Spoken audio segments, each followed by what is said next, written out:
Herkese selamlar. Bugün yapay zeka çağında yapabileceğiniz 3 mesleğe dokunacağız arkadaşlar. Videoya başlamadan önce bu videoyu beğenip kanalımıza abone olarak bize destek olabilirsiniz. Böylece bizde daha fazla kitle ulaşıp daha fazla insan ulaşıp açıkçası yeni videoları, daha farklı videoları daha motive bir şekilde yapabiliriz. Şimdi ilk olarak arkadaşlar sistem tasarımcısıyla başlayacağız bu mesleklerde.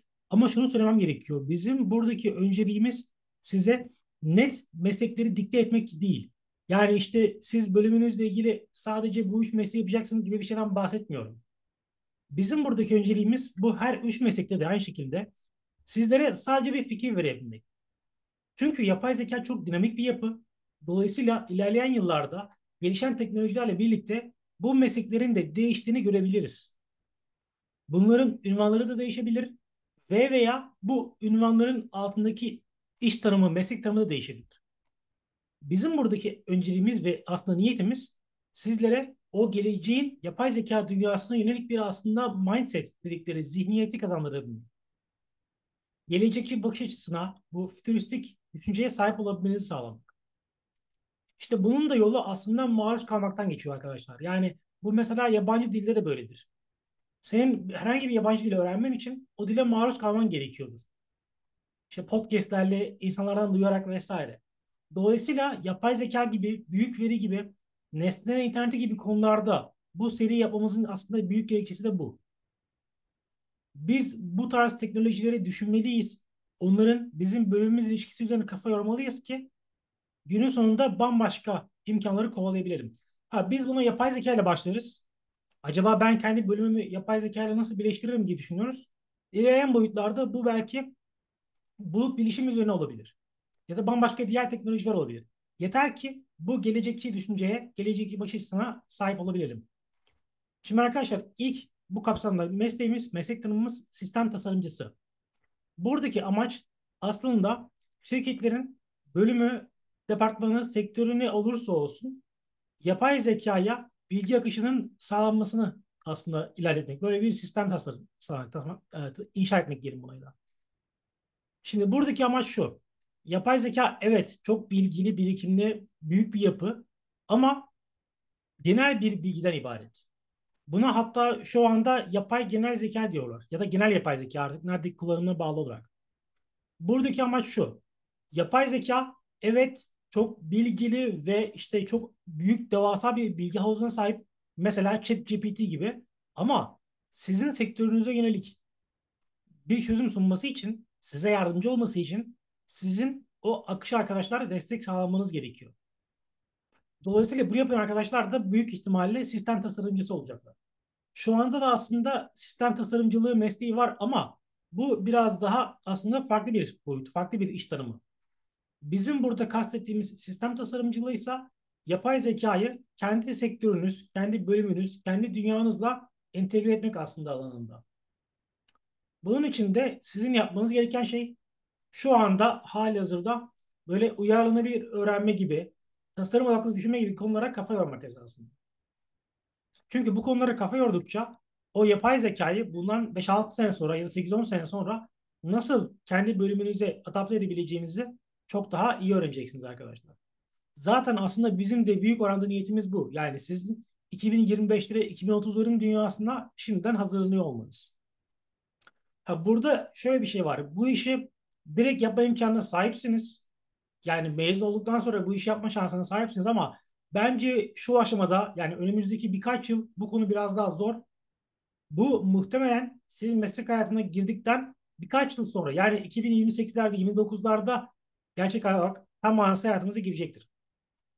Çünkü buradaki amaç sizin aslında var olan mesleğinizi dönüştürmek ve farklı bir boyuta taşımak olacak.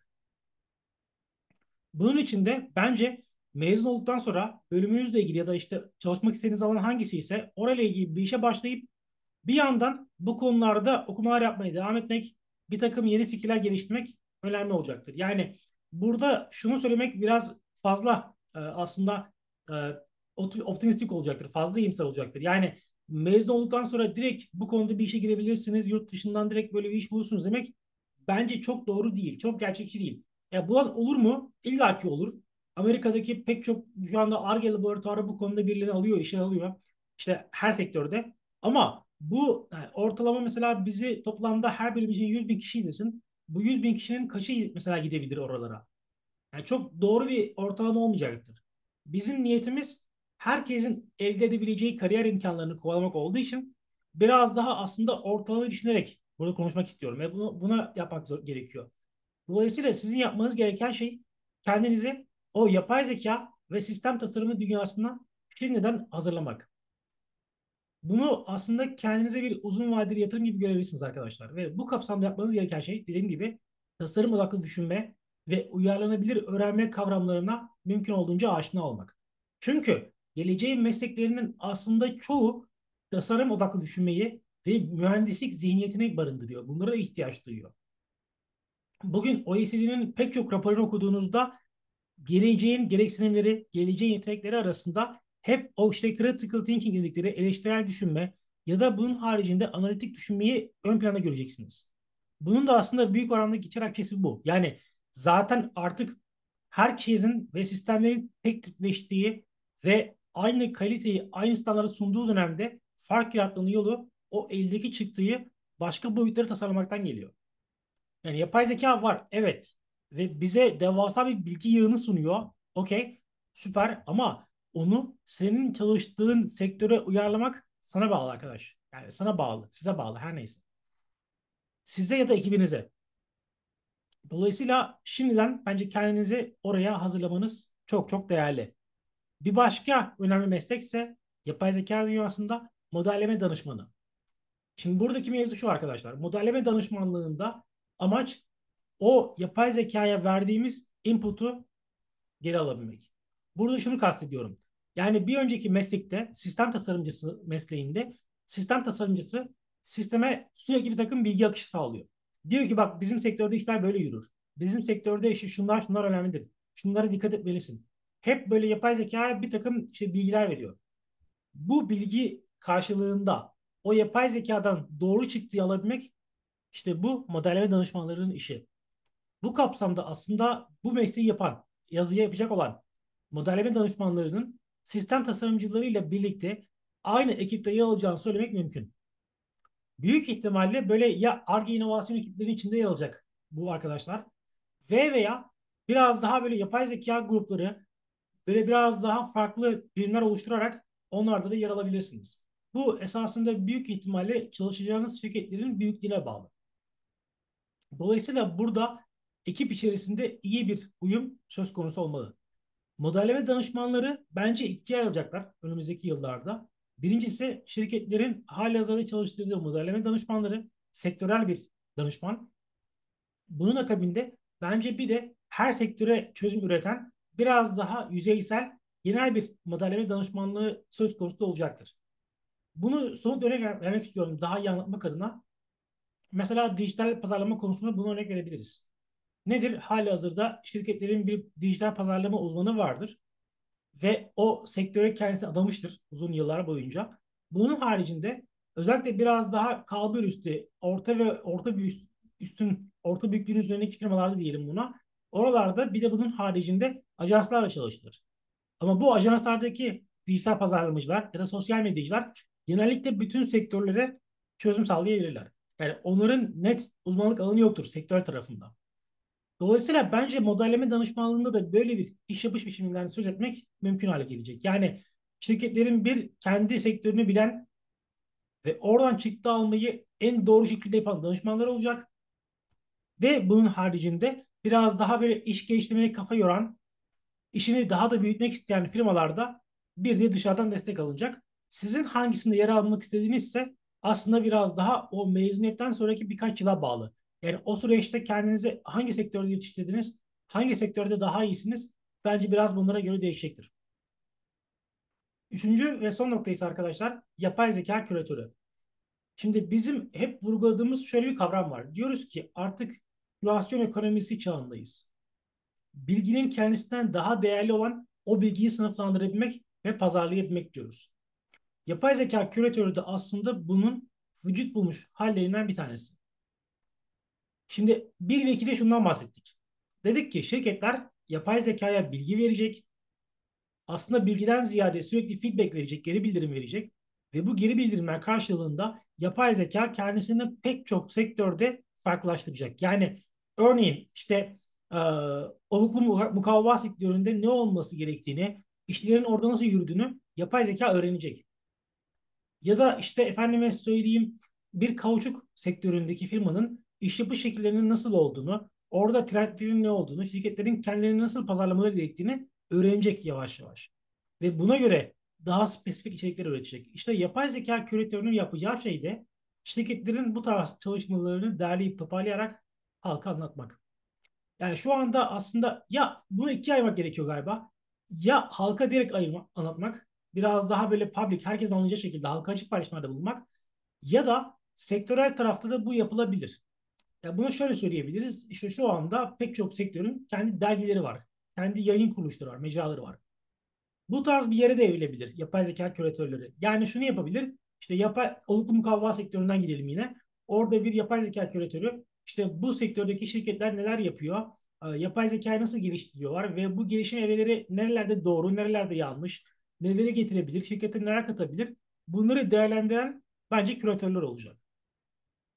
Bunu dediğim gibi daha böyle popüler bilim seviyesinde de yapılabilir. Nasıl şu anda mesela işte popüler bilim yazarları var ve bu kişiler işte halka bilimsel çalışmaları daha böyle sade yalın dil anlatmakla görevli. Kendilerini böyle alıyorlar. Bu tarafta da bence böyle kişiler olacak. Bunun haricinde bir de sektörel tarafta daha niş kitleye hitap eden, buraya odaklanan insanlara bence olacaktır. Bu ikisine de hatta üçüne de çok farklı boyutlarda ihtiyaç var. Yeter ki insanlar kendilerini burada zamanla geliştirebilsinler. Benim alçaklarım genel olarak bu şekilde. Ama burada şunu söylemek gerekiyor son olarak sanırım. Biz bunları şu anda işte pek çok yerden aslında toparlayarak sizlere anlatıyoruz. Nedir bu? İşte LinkedIn'deki iş ilanları ya da işte Indeed, Almanya merkezli bir kariyer sitesi. Oradan ya da işte bunun haricinde Xing gibi mesela. Yine orada Almanya'daki bir sistem.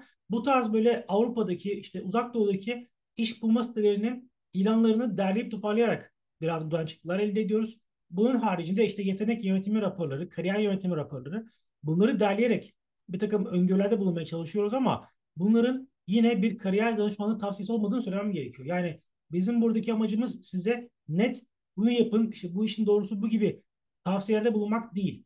Çünkü bu sizin beklentinize göre, sizin kariyer yönetiminize göre, düşüncelerinize göre çok değişebilir. Yani bir başkası için fırsat olarak gözüken ve gerçekten çok para kazanabileceği, çok tatmin olacağı bir iş belki size çok anlamsız, hayatınıza dokunmayan bir yer de olabilir, bir iş de olabilir. Dolayısıyla bunun için yani gerek bu konularda gerek başka konularda insanların verdiği tavsiyeleri direkt alıp kopyalamak yerine bunu ben kendi hayatımda nasıl çevirebilirim? Bunu düşünmek bence arkadaşlar çok daha değerli olacaktır. Bizim de aslında yapmaya çalıştığımız şeyler bir tanesi bu. Yani bunların haricinde de şu anda pek çok şirketin iş ilanı aslında bulunuyor internette. Bunu arattığınızda görebilirsiniz LinkedIn'de vesaire. Ama onları direkt alıp replika yapmak, direkt onları kopyalamak bence çok doğru sonuç vermeyecektir. Benim anlatacaklarım genel olarak bu şekilde. Eğer bu videodan beslendiğinizi düşünüyorsanız, bu videoya size bir şey kattıysa bence bir beğeni atıp kanalımıza abone olarak bize destek olabilirsiniz. Çünkü videonun başında da belirttiğim gibi açıkçası bunlar daha fazla insan oluşuyor bu sayede ve bu da bizi çok motive ediyor, yani mutlu ediyor. Daha fazla şey üretmek için, daha kreatif içerik üretmek için bizi mutlu ediyor. Bunun haricinde her türlü görüş, düşünce, öneri, şikayet, mutluluk hepsini bize yorum olarak iletebilirsiniz. Videoları bu şekilde inceliyoruz yorumlarını ve açıkçası oradan hiçbir şey öğreniyoruz sizlerden. Karşılıklı böylece interaktif bir ortam oluşturuyoruz. Önümüzdeki videolarda görüşmek üzere diyelim arkadaşlar. Şimdilik hoşça kalın.